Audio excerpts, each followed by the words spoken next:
Hello everyone and welcome to another episode of the ROKER RAPPORT podcast in association with the Sunderland Community Soup Kitchen. It's Gav and you join us after... I'm struggling to get my words out because I don't want to say it. Sunderland drew 1-1 with Accrington, unfortunately. Managed to throw away a 1-0 lead against 10 men, and I'm a little bit sick. And I guess my two mates join me today are as well.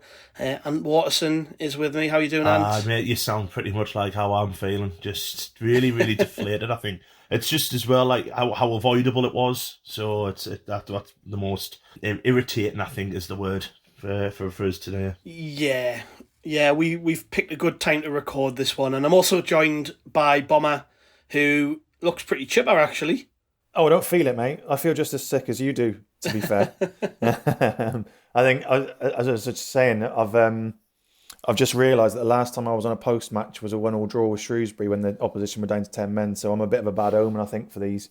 Yeah, well, there we go. You're not allowed on after today. Yeah, so let's get into it, then let's talk about the game. So Sunderland, like I said, were 1-0 up pretty soon after the second half started, and then Sykes gets sent off for 2 yellow cards for Accrington. You're thinking, champion, brilliant. And then Sunderland do a Sunderland. We have a corner, the goalkeeper catches it, he launches it forward, and Tom Flanagan does a Tom Flanagan, totally airshots the ball, they get him behind and they score against the run of play, and we have nothing left to offer after that, and we draw 1-1.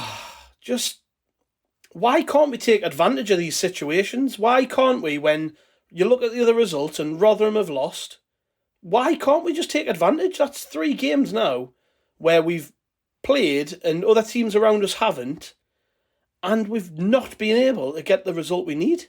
Like, why? What? It's so frustrating, isn't it? And I don't want to get too... I'm not going to be too negative today, because you do have to take a breath, and you do have to realise, look, we've got quite a lot of games left to play in the season. And, the season hasn't just ended. I mean, Rotherham, like I say, they sat third. Everyone thought they were going to run away with this a month ago. It shows how much football there is left to play. But still, you've just scratched your head at it, don't you? Like, why can't we just get these results in the bag and done? Yeah. It's... From what really is kind of irritating me today is we haven't learned our lessons from the last week. I mean, like, obviously... The Wickham game, we've gone 3-2 up in additional time and managed to concede. Even the Lincoln game on Tuesday night, I know we were awful in the first half, but we go down to 10 men, we're 2-0 down, we score a goal and we're on top, and then Linda Gooch decides to be, I don't know, a complete air shot, and then exactly the same today. But what I couldn't understand about their goal was, why have we got that many players in their box? Like, just they're down to 10 men, just game manage it. Leave a couple more back. Don't leave Tom Flanagan the last man. And we know what Tom Flanagan's like. We've seen Tom Flanagan for the last 3.5 years. But I mean, he kind of had his whole Hall of Fame of errors today. One of them was gonna cost him. Today he was awful. But what I'm worried about the most is we're seeing the likes of Wigan, who seem to pick up points very late on in games. We seem to do exactly the opposite and concede very late on, and it's quite a worrying trend, I think, and we need to address it, very much quickly. Portsmouth now next week is absolutely massive, isn't it? And that's not an easy game. No, yeah, we'll come on to what we need to address in the transfer window a bit later, but you're right, yeah, it's quite clear that what we need now, and I think these results have put a little bit more pressure on the club to get those over the line. Bomber, I'll come to you then. The game today, it was a funny one because first half, it was pretty even. Like, don't think you could have really complained about going into the break 0-0. I think both teams were pretty poor, really, in front of goal. We had that one chance where Gooch put a great ball in, Ross Stewart heads it into the ground, their goalkeeper makes a brilliant save. Don't really think Accrington did too much. They did win most of the second balls, and I was worried at some point something was going to drop in the box and they were going to score, but they didn't. And then we come out second half. Pritchard goes off at half time. I don't know whether it was tactical or injury. I know he was playing with an injury midweek, so it could have been that. O'Brien comes on, to his credit, played quite well. takes a pot shot from distance, it loops off their defender over the goalkeeper and into the back of the net. You're thinking champion. And then with 6 minutes to go, we do what we did. Mind-boggling, isn't it?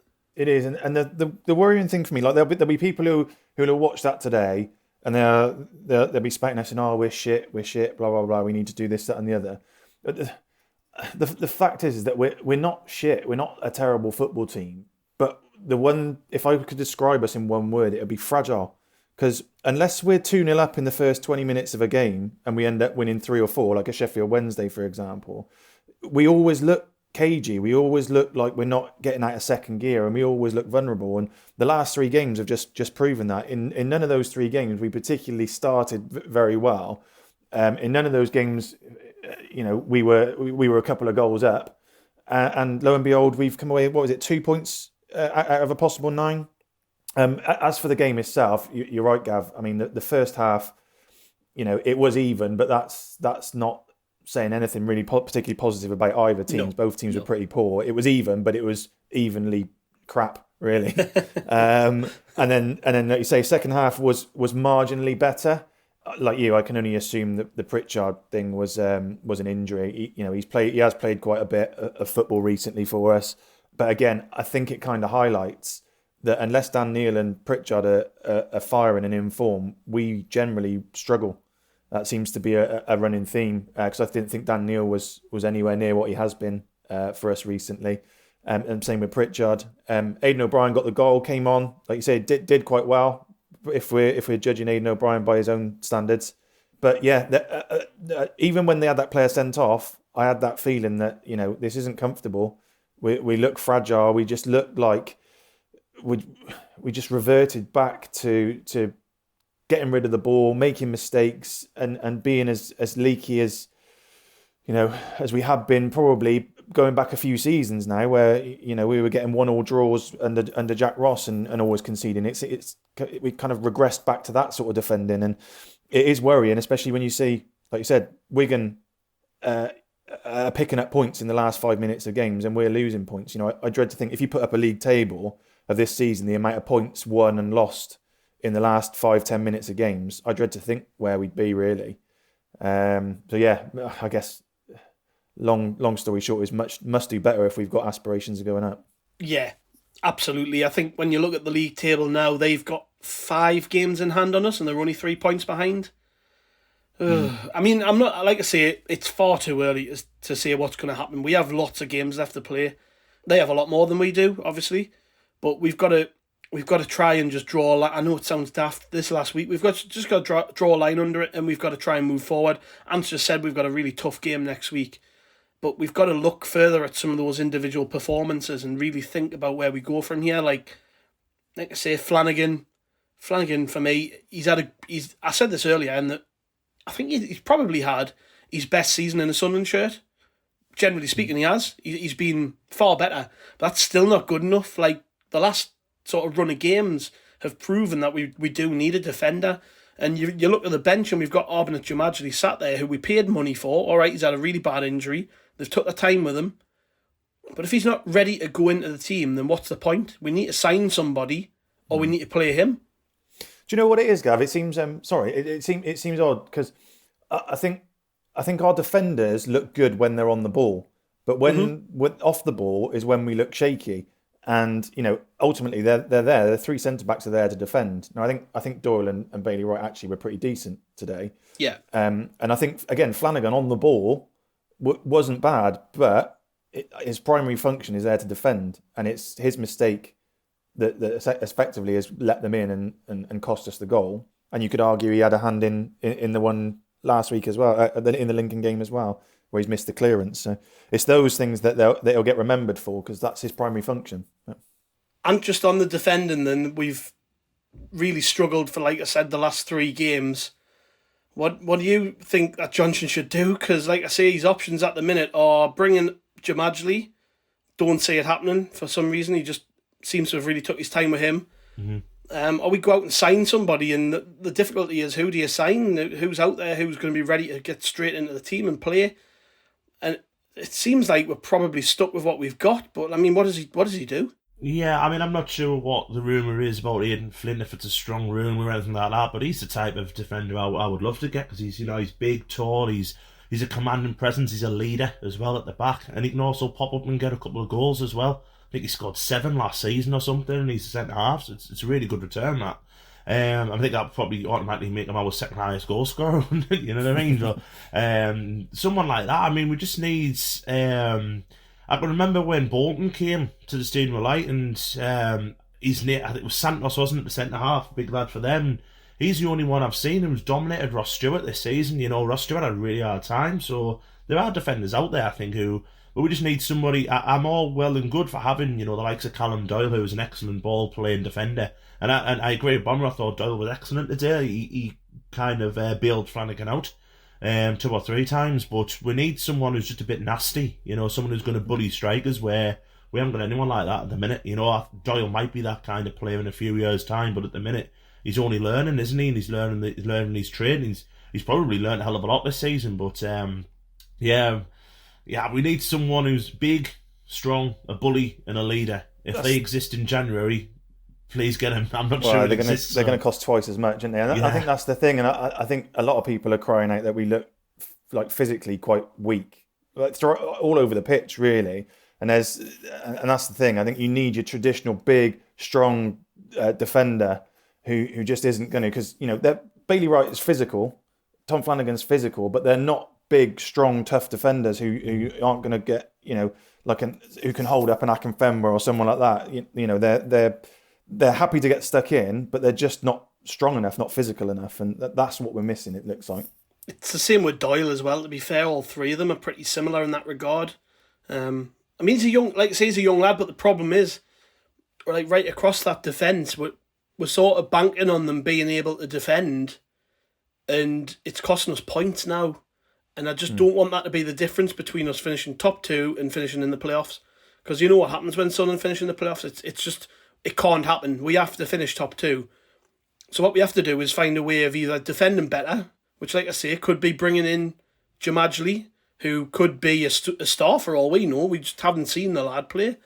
Or we go out and sign someone. And like I say, I'm a bit torn on whether that even happens. But sort of looking around the pitch, the rest of the game, Dennis Serkin playing left back today wasn't his best game, was it, Bomber? Really, I think he struggled, to be honest, both offensively and defensively. Yeah, he did. We know he can do a lot better, but at the same time, every time we play these big physical teams, it's not just him.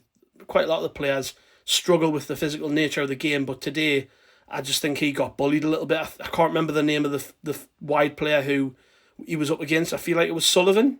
But he struggled today, didn't he?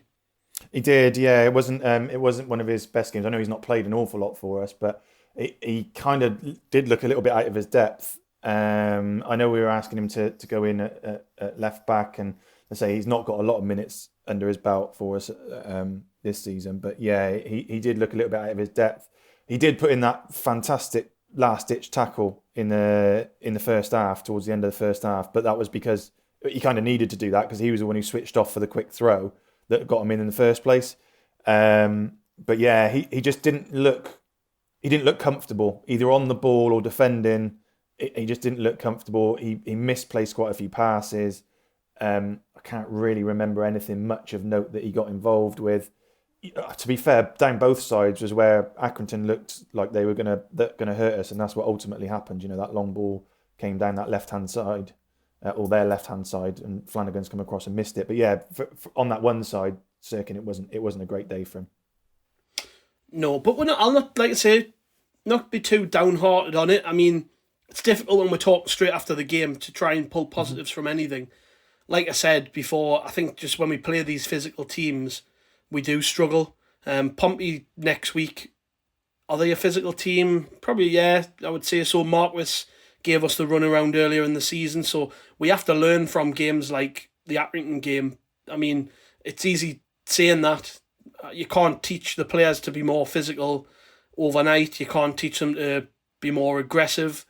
I just think it's part and parcel of the way we play, Ant, is that we are going to, when we're playing on a little pitch where the team restrict us, and to Accrington's credit, They did quite a good job of that up until the point that O'Brien scored that goal, which was a bit of a freak goal, really. I thought they did a good job of just closing the space down, making sure we didn't have time on the ball.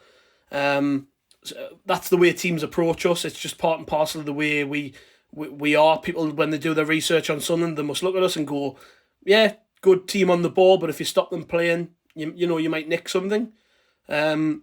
We've got to find a way now going forward of when we go away from home, haven't we, against teams like Accrington, we've got to find a way of just playing through that and importantly taking our chances, because we normally don't struggle, do we, with chances, but we did today. No, yeah, I think you've hit the nail on the head there. We have got to find a way. We're going to go to more grounds like Accrington's ground this season. We're going to go to smaller pitches, and we're going to go to teams that want to bully us, because they've known now.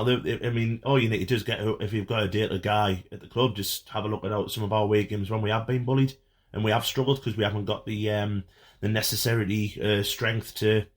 I've just made a word up there, necessity. We haven't got the strength to cope with that. We're an excellent footballing side. Don't get us wrong. When we're allowed to play football and we can dictate. But I think Lee Johnson said it, didn't he, a few weeks ago? You've got to earn the right to play football. And this last week or so, especially Tuesday and today, we haven't earned that right yet. And that's the problem. We need to start getting dirty. We need to start maybe lowering ourselves to other teams' levels and getting a bit naughty and dirty and all that. But again, that's probably summed us up in League One, Gav. We haven't been able to do that. We pride ourselves on being a good footballing side, and we are. But when it comes down to the nitty gritty, where we need to be a little bit shithousery, and especially last 10 minutes of games where you take a knock or something and just roll around for a little bit. We've seen this happen. We've seen loads of time wasting at the stadium, like when we're being 1-0 down with 5-10 minutes to go or whatever. And we need to maybe learn from our mistakes a little bit better like that. And I just don't know. I'm really at a lot. I can understand what we're saying. I'm trying not to get too negative, but I'm at a loss as to how we've managed to throw that away today, especially being in such a comfortable position. It's almost like we feel like we're too good to kind of lower ourselves to that, isn't it? Like we're the big club in the division. We're going to do things the right way, but. At the end of the day, we've been here, for however many years now. We just need to do whatever it takes to get out of the division. And if that means, being a bit of having a bit of a small shithouse club mentality for a few games and for half a season, then so be it. But we don't seem to be able to do it when we do try. So there's games where we have tried to shithouse teams a little bit and kick them off the park a little bit, and it's actually ended up backfiring in our face. It just seems at the moment that when we get a little bit edgy and a bit of adversity, we just implode in ourselves. So if you think back to the Pompey game at Fratton Park is a similar example. The Lincoln game is a similar example. We get dragged into it, because it's not something that we do. We end up imploding, and it kind of derails the game. Yeah, it's a bit naive, isn't it? As much as, and I don't want to keep on going on about should we have played these two games gone. It's kind of like.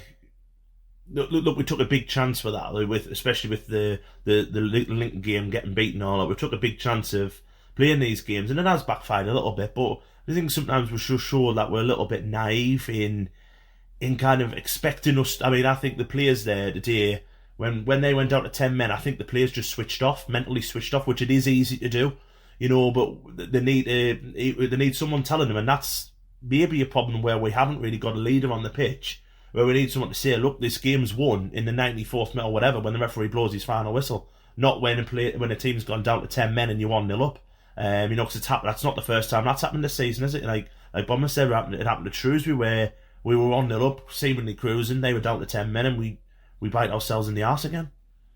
Yeah, we've seen these sort of moments of complacency this season, even that sort of mini spell where we struggled for results in the end of October, start of November.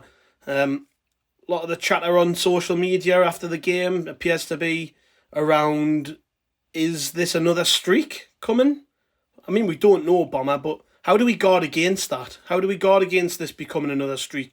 What do we do next week against Pompey to ensure that we get back on track? Because we can't allow... This is a problem that's sort of followed Johnson around his career, that he gets his reputation from being a streaky manager, and it's now up to him this week to ensure that this ain't another streak. We don't go on another 4 or 5 game run where we struggle to pick up points. I know we didn't get beat against Accrington, but we did. It feels like a defeat. It does, yeah. So what does he do? What does he do? I don't know, because it's a strange one. Like, the only thing I can think of is that we go on these streaks and they seem to have turning points. So I think we go on like 5, 6, 7, 8, 9 games unbeaten, and then we start to believe that we're unbeatable, and probably we get a little bit ahead of ourselves, and then all of a sudden we drop points at Wickham, we drop points at Lincoln, we drop points at Accrington, and then like I say, we kind of implode on ourselves, and then we kind of get down and feel a bit sorry for ourselves, and in these streaks in the past, we've gone 3, 4, 5 games without a win, and then it's almost as if someone just like lights a rocket under their asses and says, do you know what, if you don't pull yourselves out of this, we're not going to get promoted. And then they suddenly realise what's at stake and go, oh shit, okay, yeah, we better start playing again. And then we start kind of getting back up to another peak and going on a bit of a roll, and then confidence gets high, and then we get complacent, and then we go back down that slope. It's a strange one. I think Johnson, what he's got to do, he's got to sit everybody down and just be perfectly frank with them, and in no uncertain terms, just let them know what's at stake, because there's not only places in squads, there's contracts, there's the ability to play in the Championship or league, or whether you're going to be resigned to League One football again. He needs to make it clear in no uncertain terms that we cannot afford to do this. If we go another 3 games and only picking up 2 points, you can forget about automatic promotion. To be honest, it's got to that sort of stage, and it's not.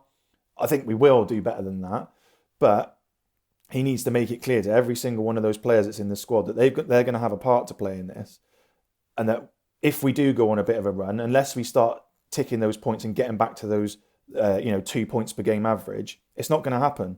And some people will be out of contract and will have to find themselves another League One club or below, and some people will lose the opportunity to stay with us and play Championship football. So he just needs to be firm and perfectly frank. I think that's the only way you can do it, because I can't really put a finger as to why it happens in the first place. That's the only thing I can think of. Yeah, I think that's it. You've got to be honest. He'll come out and he'll say, it wasn't good enough. We need to learn from it, and that's perfectly fine. But yeah, we've got the players have got to be honest with themselves when things are going well and you're riding high. Nothing goes wrong. You don't, those little flicks seem to go in your favour. The second ball seem to go in your favour. Those crosses into the box go in your favour. And then when you hit the hard times, as perhaps this little mini run is, you have to work hard to address those issues. Like, you can't just sit there and think, well, it's just going to get better again. We have to be very honest, and I guess as fans, we've seen this enough times while we've been in League One to know what's coming if they aren't honest about it and they don't address it. Throwing away that win today, Gav, was the worst thing that could have happened, because all it does is just stoke the fires on social media for that streak. Again, if we'd have come away with I don't care how bad the win would have been, if we'd have come away with a 1-0 win, we wouldn't, this conversation wouldn't be happening. But the fact is we haven't. And all it does is just fuel that fire, and for my own mental health, I hope we bloody win the next game, because otherwise... That's an interesting point you make about how we would have been reflecting on the game had we won it. Because I was sat sort of, while I was watching the game, thinking about what we were going to talk about when we sat down. And I was actually really happy with how we reacted after the break. I thought that to come out after...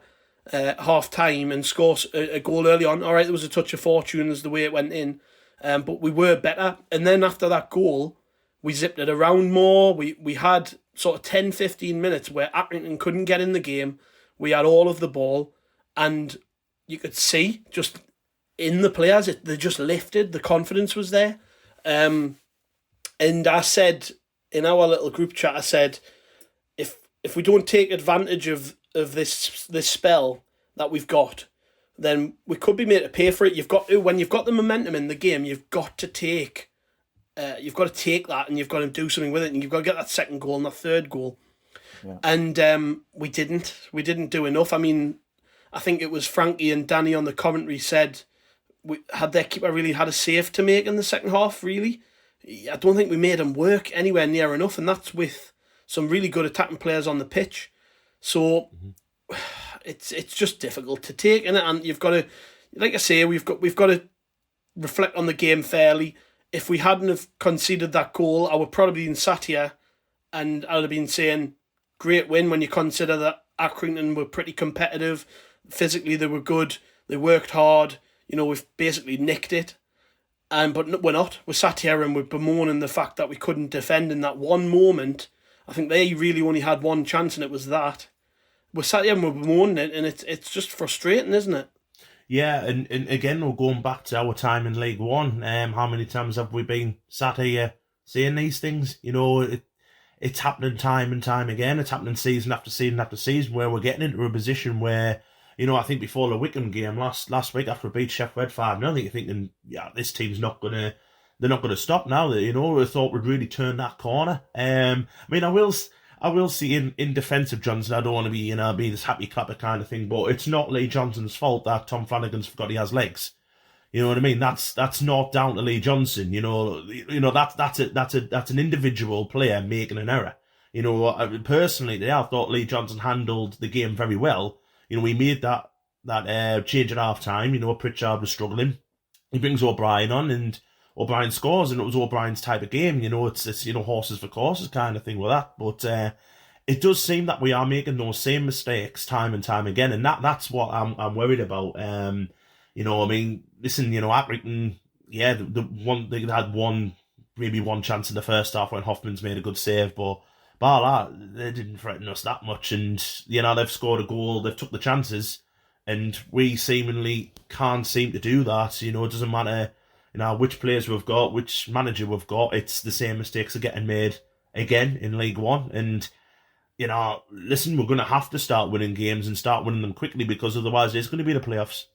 Simple as, because, Wigan keep on picking these points up. We've been saying all week, Wigan aren't going to be able to keep this up because they're playing so-and-so games. What happens if they do? There's nothing stopping them. So the fact is, they only need 4 points from those 5 games in hand to go above us anyway. Yeah, so yeah, exactly. It's not like they need to win every single one, so the pressure's off them a little bit still. I think Rotherham losing takes the edge off it slightly, because had they won, I would have felt a lot worse about it. Rotherham losing means that they're still in there with us, and I think it's difficult to try and sit here and be positive. We've got to try and move on, obviously, but the other results elsewhere, like you said, Wigan winning puts them in a very favourable position, regardless of how many games they've got to play. Wickham won, let's not forget that. I think if I'm right, Wickham have gone top of the table, so they're certainly not going anywhere, are they? But there's a lot of time left to play. Before we move on, though, I want to just touch on what maybe Johnson could have done, Bomber, in the game to change things when it went to ones each, because we conceded that goal with 6 minutes of normal time left on the clock, and we didn't make a change, and it felt like we were a little bit dead out on our feet. And could he have maybe brought on Diamond Hume, perhaps, to try and just give us some extra edge? Yeah, I think the one thing the one trick that Lee Johnson probably possibly missed was introducing Jack Diamond. I think from the Lincoln game you could see he still is really quite raw, but his energy and his enthusiasm in that last 10 minutes or so, playing against 10 men, playing against a team that have kind of sat back and just tried to contain us, he could have produced that one little spark. Embleton looked like he was fading a little bit. We looked like we were running out of ideas, and it as the time ticked over to kind of 80, 81, 82 minutes, it just looked like we weren't going to get over the line unless it was a spark of individual brilliance or a mistake that gifted us the goal. And Jack Diamond is a player that can do that. So, yeah, I think he did miss a trick there. Denver Hume, whilst he's good going forward, since he's come back into the fold, he hasn't been great. So I'm not too fussed about him not necessarily coming on. But Diamond was definitely one that I think should have at least had a little run out and rolled the dice. My only reasoning for sort of the Denver Hume comment was that Sirkin played so poor. I thought maybe bring somebody else on. There was a moment towards the end of the game where the ball went out to the right hand side of the pitch, and I think it might have been Diaku, and the ball, it goes over the top, and I think if somebody's got fresh legs in that position, they control it and they get a shot away. And Diaku was just too tired. He stretched at it, couldn't bring the ball down. It just bounced off him and went out for a goal kick. I mean, it coulda, woulda, shoulda. Johnson wasn't to know that, but I just thought maybe with 84 gone, and it's ones each, and they've got 10 men, just roll the dice, throw them on, put Diamond on, maybe even put Josh Hawkes on, and just try with some fresh legs on the pitch to grab that goal. I mean, in Hawkes, to be fair to him, last season when he was playing the 23s, he scored quite a lot of goals from range, good goals, and I'm just thinking, I know ideally long term he isn't really an option for Sunderland, but it would have been nice to just take that chance and bring some extra players on, wouldn't it? Yeah, I think that's the thing, that we didn't take that chance. It's all hypothetical, but Johnson would have seen that people were getting tired, and what have you got to lose, really? So. What about you, Ant? Yeah, I think that's a great point. I don't know if it comes down to trust, you know what I mean, with Diamond and Hawks being, these lone players they've brought back. But listen, hey, we all know what Diamond can do. Yeah, he is very much, not the finished product at all. But I would imagine if Kimpioka was on the bench today, Kimpioka might have come on. So if Kimpioka, if you can trust Kimpioka to come on, why not trust someone like Jack Diamond? And as you say, Gav, Josh Hawkes has scored quite a lot of goals last year for the 23s that were very good efforts, and I think he scored quite a lot of late goals as well. From what I can remember, he was popping up the last 5 minutes because he's got that little bit of pace that he's got. But on the Denver Hume thing, I thought Hume on Tuesday was excellent when he came on. To be honest, thought he played really well. Considering we were, the game was pretty much over. Thought he did really good with his bombing forward, and that's probably what we needed. Maybe to go all out attack, but I don't know. Maybe Johnson was just that much. Maybe he was just that much pissed off that we've conceded a really late goal. He hasn't thought about it, and it's not been a proactive thing to do. Yeah. So let's just summarise on the game then. For me, really disappointed that we only managed to get a point. I think as the days roll on, we've got a week now to prepare for Portsmouth, and we'll preview that game on the pod and on the site as the week rolls on. I think as the days dwindle away, we'll probably calm down a little bit collectively. We'll probably look a little bit more objectively at it and think, okay, we have to really learn our lesson. We have to try and strengthen the core of that side going into the game. What do you reckon, Bomber? Overall impressions then, sort of as we sign off the performance against Accrington? It's just a disappointment, mate. It's difficult. As we sit here, we're an hour after the final whistle, and it is the disappointment because it should have been 3 points. It should have been a scrappy 3 points that we're talking about, but it's not. I, like you, I think I'll get to midweek next week, and I'll have forgotten about it and be looking forward to the Portsmouth game. But it just makes that Portsmouth game all the more important, doesn't it? Especially with the other fixtures that are going to go on. Just looking at them now. Rotherham are playing Cheltenham. Really? Yeah, so you'd expect them to come away with something there at home. Mm-hmm. Wigan against Gillingham, you'd expect them to pick something up there. So it just puts the pressure on that Portsmouth game all the more. But like I say, middle of the week, I'll start be looking forward to it again. And I think the days just create. I think the whole week actually just created pressure that really shouldn't have been there. Big chance which hasn't been taken in the last week, where had we maybe got 6 points out of 9, we'd have been sitting pretty, but 2 points out of 9. It's just made next week a huge game, which is already going to be massive with, Portsmouth thinking it's a rivalry coming up here. But it's going to be and the bother is, what it's like to stay in the light sometimes when it gets to maybe 15, 20 minutes and we aren't winning, the crowd can very, very quickly turn. And I just hope we get an early goal. I hope we get some players in, actually. But I think some of these players are looking tired. I think Bomber mentioned it earlier about Elliot Embleton. I think Elliot is looking tired now. Yeah. Dan Neil, bless him's played the majority of this season. He's 20-year-old. It's his first proper season. We need to get some bodies in, whoever they are. I know, we're linked with, I think we're linked with a new player every day, aren't we? But it needs to start happening now, I think. These lads have done really, really well the last month or so because we have been at the bare bones, but now they're starting to look very, very tired. Yeah, that segues us nicely into the next segment, and before we sign off, the transfer window. But I think that makes a good point, Bomber. We probably do need now, with what the time dwindling as we're into the second part of the month. We need to now get players through the door. I know it's not that easy. It's not just as easy as snapping your fingers and bringing players in. But it's very clear, and it has been clear for even when we were in a good spell of form, it was clear what we needed. For me, the priorities are a right-sided centre-half to replace Flanagan, somebody who's big, physical, and importantly, just heads the ball. I don't care if they're 33-year-old and we're not going to get much more than a season out of them. We need an experienced championship standard defender to come in who can actually defend, because we cannot allow this defence to keep costing us games and points. So that is the priority, number one. Yeah. Number two is we need a centre midfield player who is physical, big, again, a bit like the centre-half, somebody who likes to win the ball, likes to win headers, and just sets the rest of the team away, and we can anchor the team from the midfield with that player, because you've just said it yourself, and Dan Neil's a very good player, Embleton's a very good player, but they're not holding midfielders, they're creative players, and we need to surround them with just... I mean, to be fair, if Corey Evans could stay fit, he would be fine, and I think that's maybe where that position... If Evans comes back from concussion and plays next weekend, which he should, providing he doesn't get injured in training, which is always a possibility with him. If Corey Evans can come back in, then we're all right. But we still need to sign someone, because he is going to break down again at some point. And then up front, we need support for Stewart. He hasn't got, while Broadhead's sitting on the injury bench, he hasn't got that backup. And we're one injury away from catastrophe, because Ross Stewart gets injured, and you're then talking about putting Aidan O'Brien up front. So we need a striker.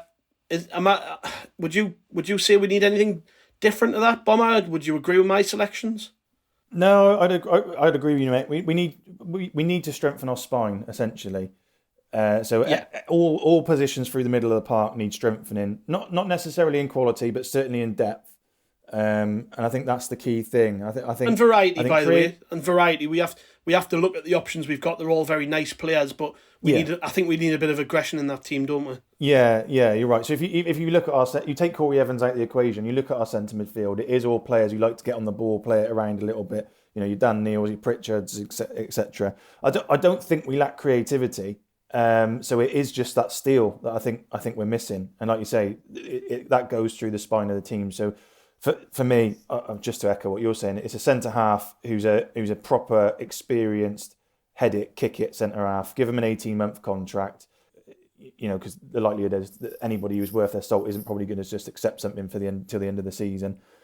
Similar in midfield, but who can play a little bit, but again is almost like a I'm not suggesting we're going to sign someone of that calibre, but like a Kante, just to kind of sit there, run around, break up play, be fit. I'm just imagining Kante in league. Can you imagine? Yeah, but you know what I mean. Somebody who's not expected to do anything except win the ball, be in the right place at the right time, win the ball back, win us possession, and then give it to the creative players to go and do something with it. And like you say, we need someone to support Ross Stewart, because like you say, if he goes, then Jesus, we're in a lot of trouble.